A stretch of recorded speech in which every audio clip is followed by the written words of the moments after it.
Bismillah ar-Rahman ar-Rahim, wassalatu wassalam ala ashrafil mursalin. Nous continuons en fait sur le sujet de cloud computing. C'est avec vous Nabil Boukouchi, formateur dans les solutions data center.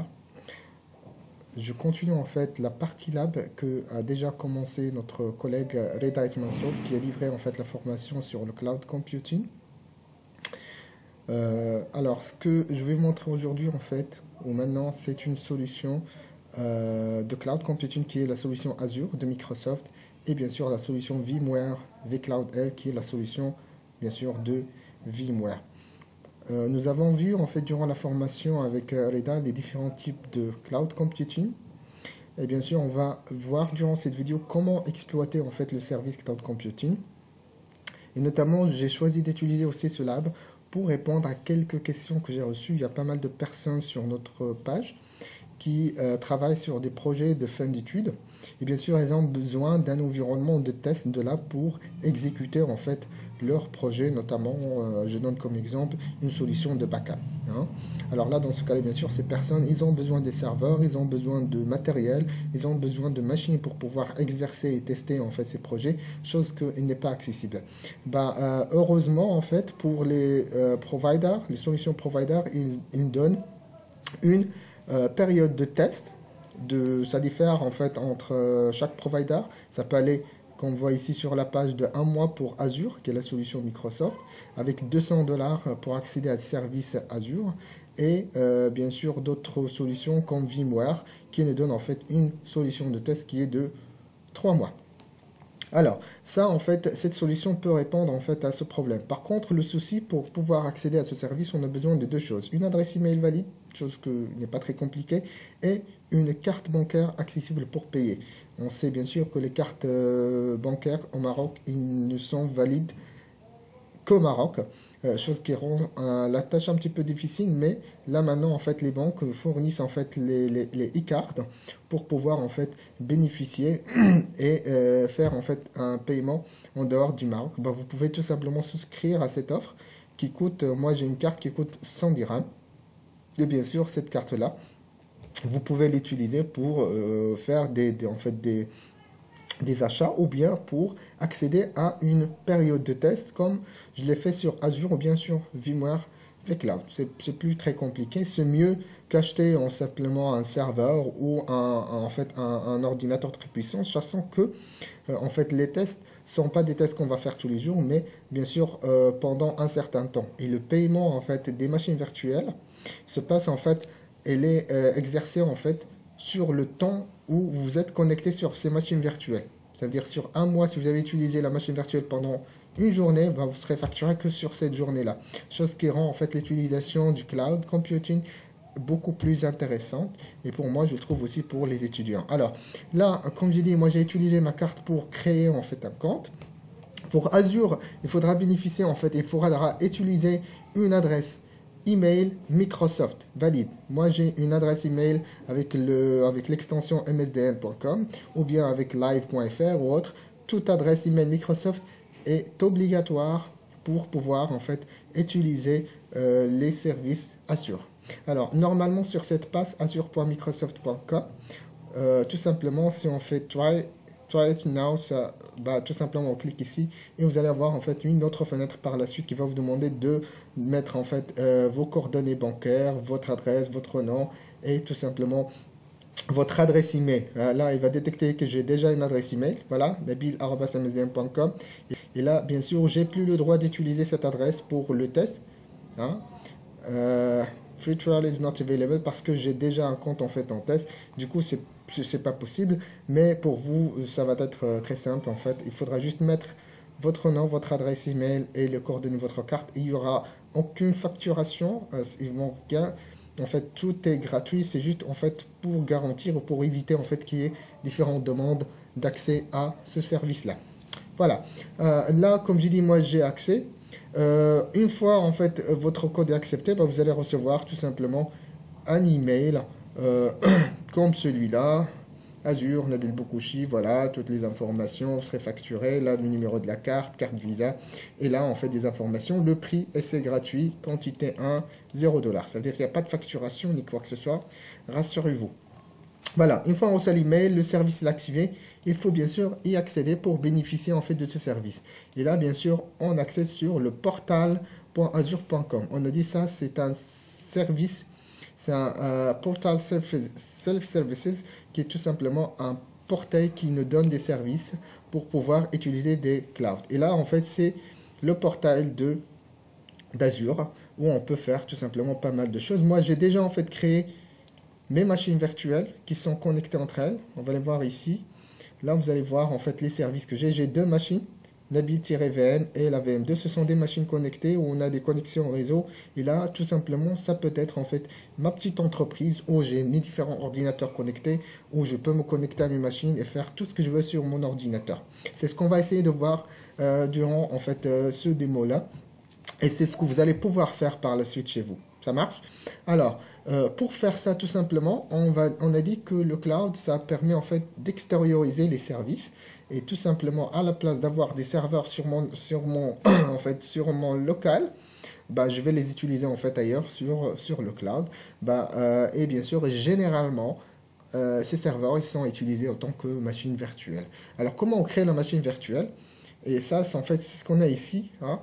On a dit tout simplement, tout devient des services. Et la machine virtuelle va nous fournir des services. Bah, si je veux créer une machine virtuelle, c'est ici, tout simplement, je viens ici et je dois créer ma machine virtuelle. Déjà, ce sont des machines virtuelles que j'avais déjà créées. Le statut des machines virtuelles, je vois que les sur ANI, ça veut dire ils sont opérationnels.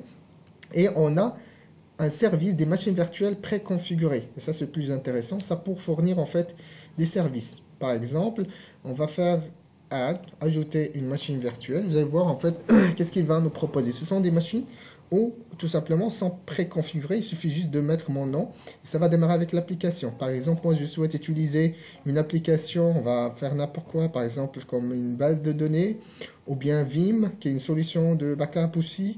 Ou bien je peux utiliser WordPress par exemple si je suis en fait un blogueur et j'ai un site web, bah, tout simplement ça c'est un service, je peux accéder directement et là j'accède à mon service, je vais créer une machine virtuelle, hein, et je vais, voilà, en fait ça va me donner l'interface et je peux tout simplement créer cette machine virtuelle et je vais donner en fait par exemple du nom et par la suite le size de la machine virtuelle, ça veut dire la taille de cette machine virtuelle, combien de barrettes de mémoire je vais donner à cette machine virtuelle. Et sur cette machine virtuelle, il y aura mon application. C'est-à-dire je ne crée pas que la machine virtuelle, mais je crée la machine virtuelle et le service avec elle. D'accord? Et bien sûr, la machine virtuelle et le reste, ça, comme Reda l'a expliqué, c'est du nuage. Moi, ça ne m'intéresse pas. Comment on installe la machine, comment on va créer. Moi, ce que je veux, c'est tout simplement travailler sur mon service qui est WordPress, qui est le blogueur, qui est tout simplement pouvoir en fait éditer des documents sur internet, sur mon site web. Ça c'est un exemple en fait, ce sont des machines virtuelles, on l'appelle ici, ce sont des machines virtuelles classiques. Hein. Et comme vous l'avez vu, il y a pas mal de services qu'on peut avoir. Hein. Vous pouvez en fait jeter un coup d'œil ici, hein. Il y a pas mal de services que vous pouvez tout simplement utiliser. Alors ça, c'est un type de machine virtuelle. L'autre, c'est que moi, ça ne m'intéresse pas en fait ces machines préconfigurées, je vais créer ma propre machine. Bah, tout simplement, je vais aller ici, machine virtuelle, et je vais créer ma machine virtuelle. D'accord? Et là, ce que je veux, c'est mon Windows Server, ou bien Ubuntu Server, ou Red Hat, ça dépend ce que je souhaite acheter. Bah, je vais acheter, par exemple, utiliser Windows Server, et là, ça me donne version Windows Server, je vais choisir Windows 2008, mais généralement, pour pouvoir utiliser en fait, parce que lorsqu'on souhaite utiliser des machines virtuelles, généralement sur le cloud computing, c'est pas une machine virtuelle, mais ce sont plusieurs machines virtuelles qui sont connectées avec un réseau, qui veut dire ce qu'on appelle c'est un groupe, d'accord? Et chaque composant de ce groupe représente une ressource, hein? Et c'est pour ça que ils vont être liés entre elles. Et pour pouvoir créer ces groupes et ces ressources liées, en fait, il faudra plutôt créer auparavant resource group, en fait un groupe de ressources. Là, je l'avais déjà créé pour mes machines virtuelles que j'ai montré.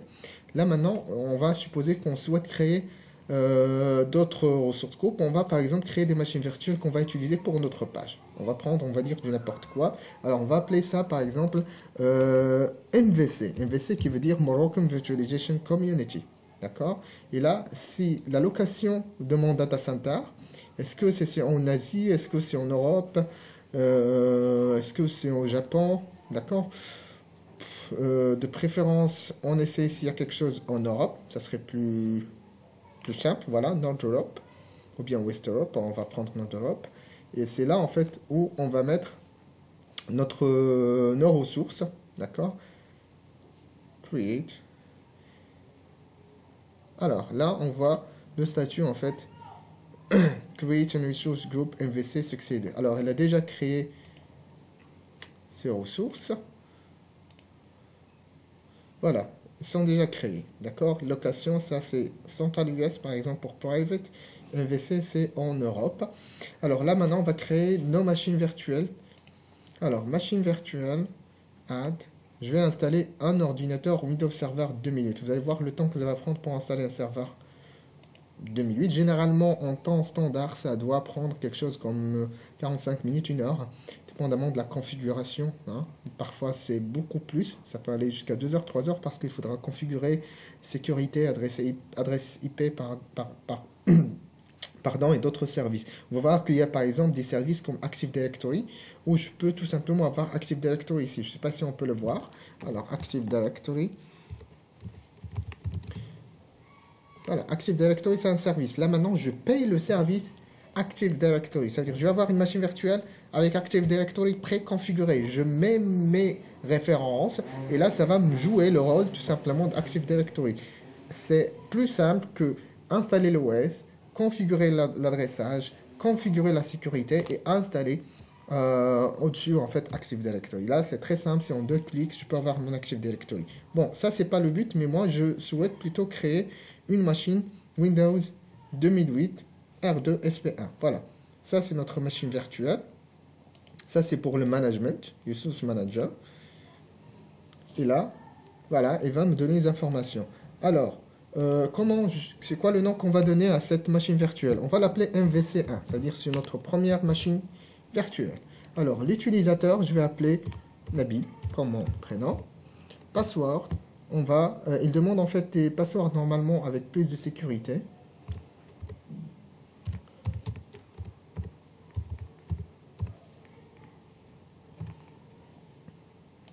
Alors, ressources groupe, voilà, ça c'est le groupe en fait qu'on va utiliser. C'est-à-dire les machines doivent être liées et appartenir en fait à un groupe.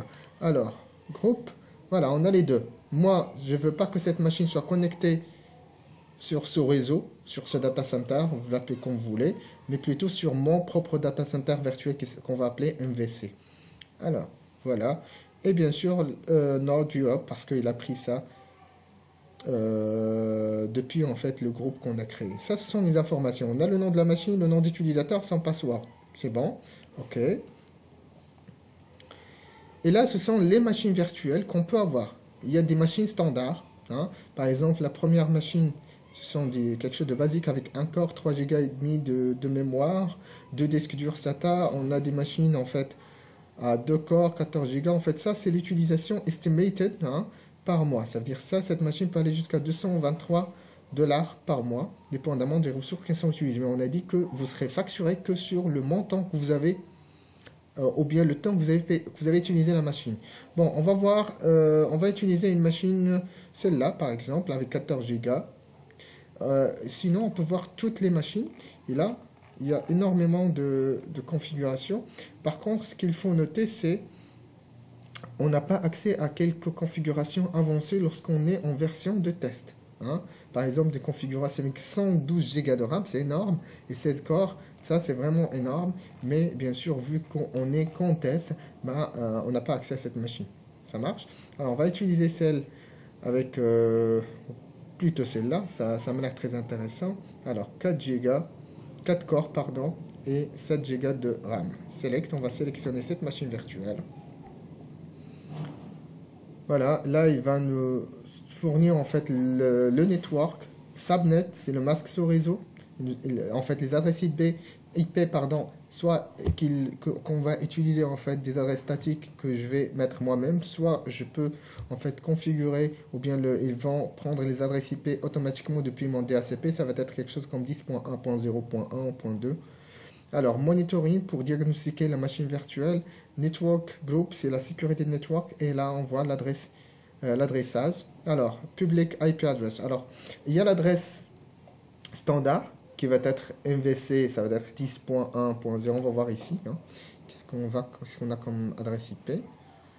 Alors, ça, l'adressage, effectivement, c'est 10.1.0 jusqu'à 10.1.255.255.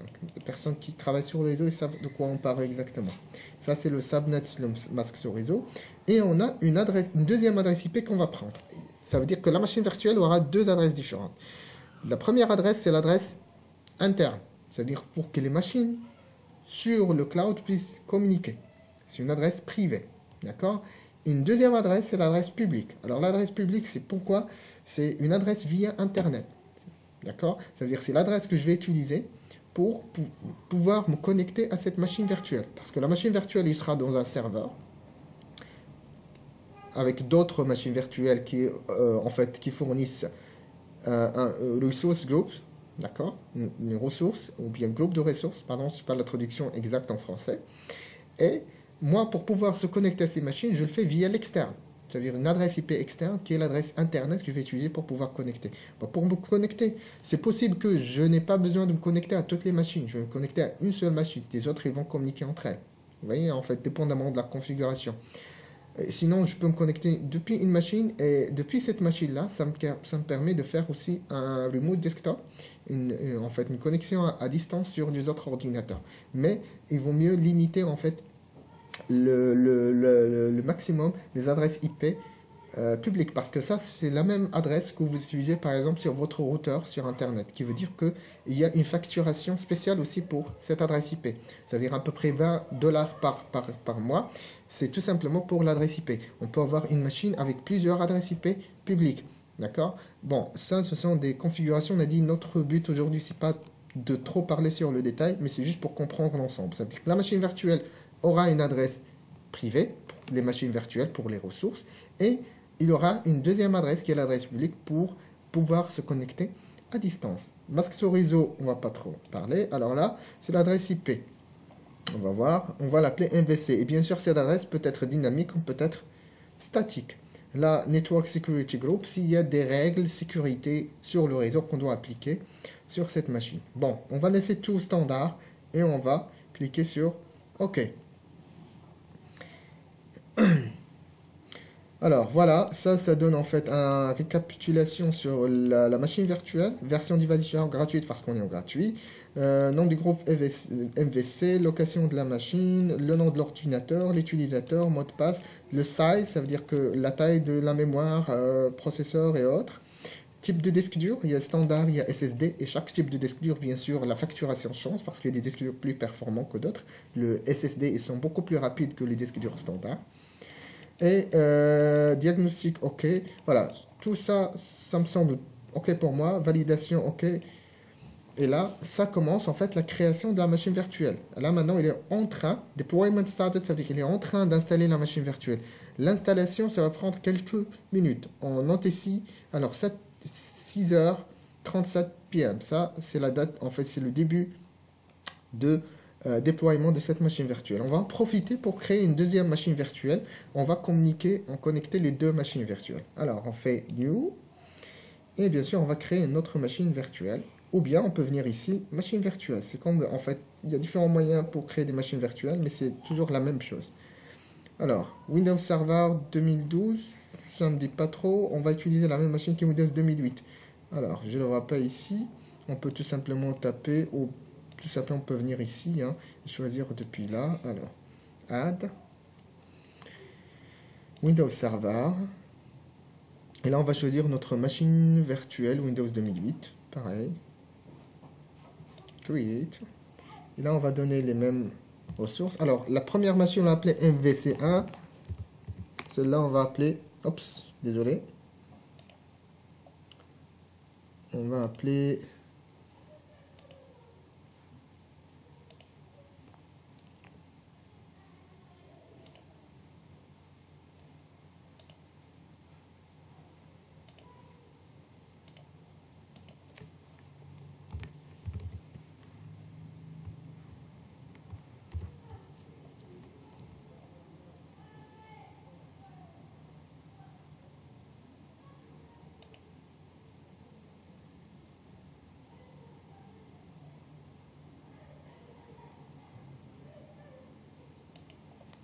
Alors, username, Nabil. Et bien sûr, notre password.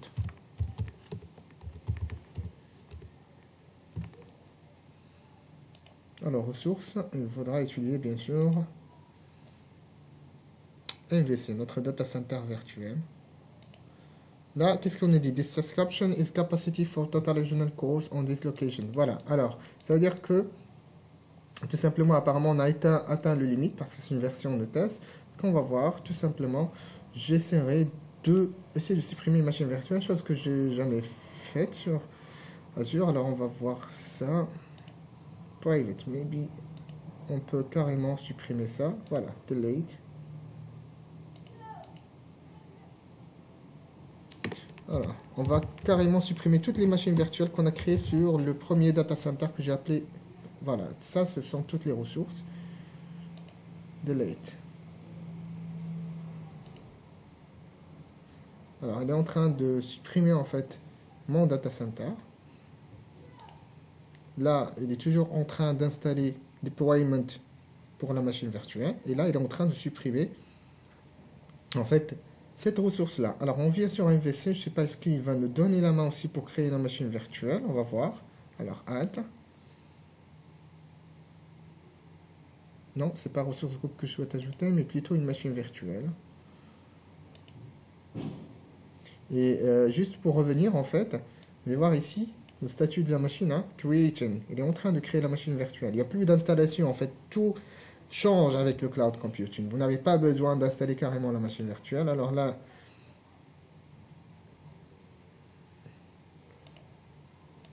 un message.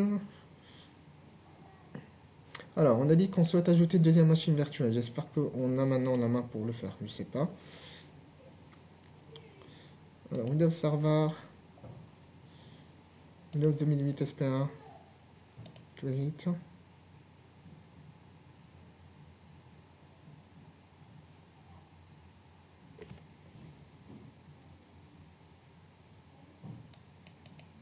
Alors, c'est l'allocation qui pose problème dans ce cas-là.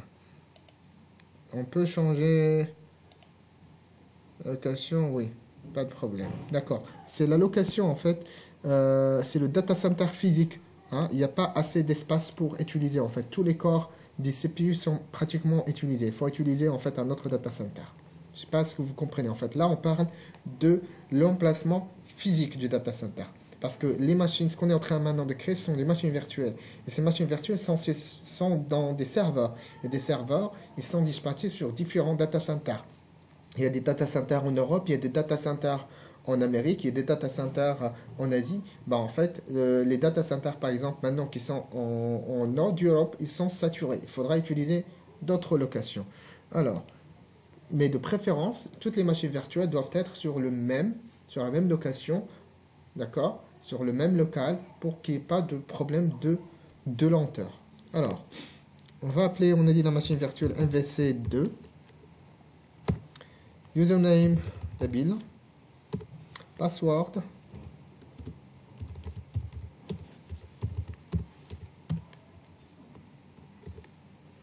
Et bien sûr, les ressources. On va utiliser MVC. Ouais, ça va pas être évident parce que là, les machines sont... Le groupe, il est toujours sur le même emplacement. Alors, qu'est-ce qu'on peut faire dans ce cas-là? C'est bien, tant mieux qu'on est sur cette vidéo. On va essayer de diagnostiquer ça. Alors, on va essayer de voir si on peut changer d'emplacement pour notre groupe MVC. On l'a mis sur North Europe, si vous vous rappelez. Dans tous les cas, on peut confirmer ici, hein, si vous voulez. North Europe, location. Est-ce qu'on peut changer la location?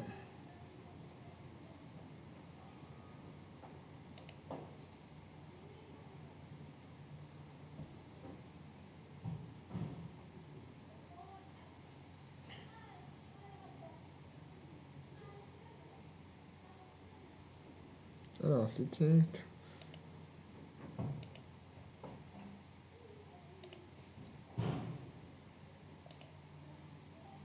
Je suis toujours en train d'installer la machine. Il y a un moyen de modifier ça. On va voir. Dashboard. Voilà.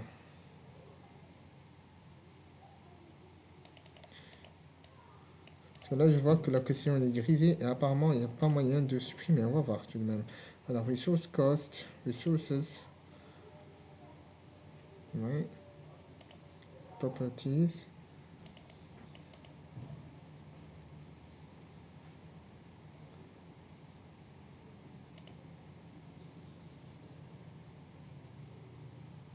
Ça, c'est nos alertes.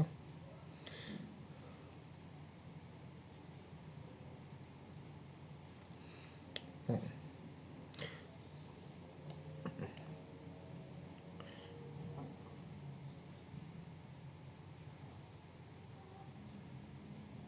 Est-ce qu'elle a déjà installé la machine virtuelle? On va essayer d'actualiser ça.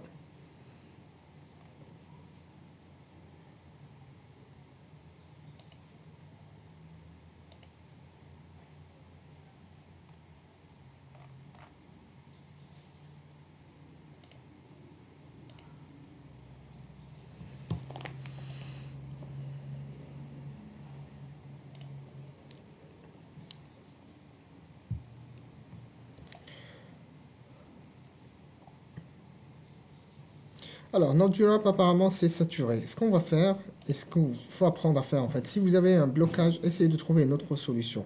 Nous, on a plusieurs d'autres emplacements. On va pas trop s'attarder ici, on va créer une deuxième ressource, d'accord? Alors, on va l'appeler, je sais pas, on va l'appeler Moroccan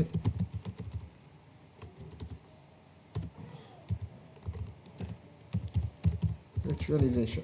Voilà. Moroccan Virtualization, qu'est-ce qu'il nous dit ici? Alphanumérique parce qu'il y a un espace. Voilà. On va pas choisir notre Europe. On va utiliser quelque chose comme, je sais pas, West US par exemple. Create. Là. Et là, créer les ressources. Maintenant, on va essayer d'ajouter une machine virtuelle. Et là, la machine virtuelle qu'on va créer, toujours Windows 2008, SP1, Create. Pareil, il faut choisir les informations. Alors, on va appeler la machine Moroccan. Ouais, pourquoi pas. Moroccan Virtualization 1. D'accord. On va appeler utilisateur Nabil, toujours le même mot de passe, pardon.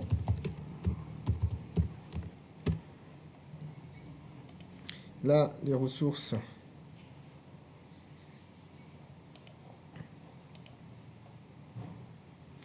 Moroccan Virtualization. On a un message ici sur le point, qu'est-ce qu'il nous dit?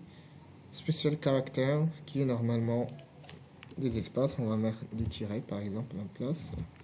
Ou tout simplement enlever les espaces. Moroccan Virtualization 1. J'espère que vous commencez à comprendre en fait comment ça fonctionne. Il faudra tout simplement lire les messages.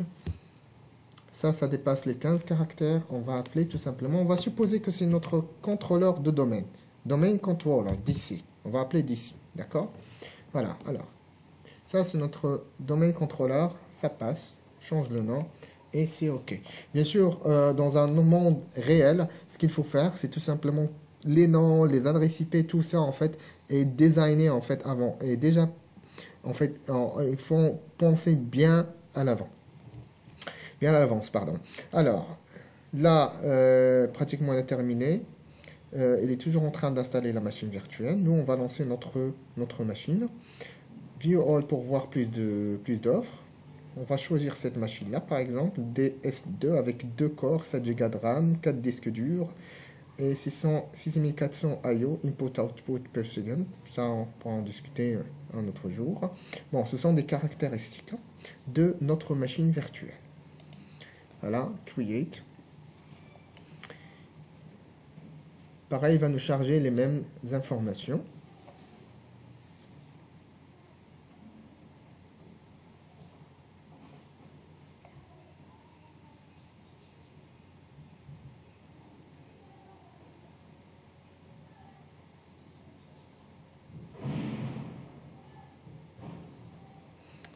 Alors, nous avons créé en fait la machine virtuelle. Le storage account, ça c'est en fait, c'est l'utilisateur, bien le compte pour le stockage, parce que cette machine va utiliser un espace disque de stockage où on va enregistrer ses fichiers. Toujours la même chose, réseau, on a parlé de l'adresse publique, security network, tout ça on a déjà vu. Ok, là c'est notre machine, on valide, ok, et là il va tout simplement démarrer la création de notre machine virtuelle 600 à 6h49, d'accord, 6h50. On va voir combien de temps ça va prendre pour installer. On va créer une deuxième machine virtuelle, si vous voulez, pour connecter les deux. Alors, deuxième machine virtuelle, on va appeler DC2, Domain Controller 2. Supposons qu'on a deux contrôleurs de domaine. Alors, username, toujours Nabil, password.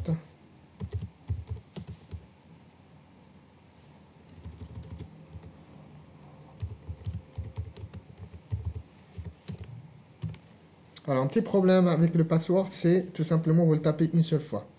Et on n'est pas sûr que ce qu'on a voulu en fait écrire, on l'a déjà écrit. Ça veut dire qu'après la création, si jamais on souhaite se connecter à cette machine, on ne sait pas est-ce que le mot de passe, s'il n'est pas correct, dans ce cas-là, on aura un petit problème. Il faudra resetter ou bien réinitialiser le mot de passe. Group, Moroccan Virtualization, et c'est OK. Alors là,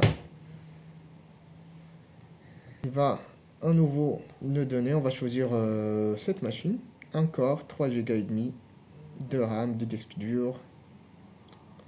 Les disques durs SSD, on a dit que ce sont des disques durs qui sont utilisés pour le cache. Ce sont des disques plus rapides et très performants. Alors il va me charger, ça c'est le compte d'utilisateur, l'adresse IP c'est ça, 10.0.0.0. En fait, ça va être une adresse .4 ou .5, ce qu'on va recevoir automatique parce que c'est le DHCP qui l'envoie. Et on fait OK.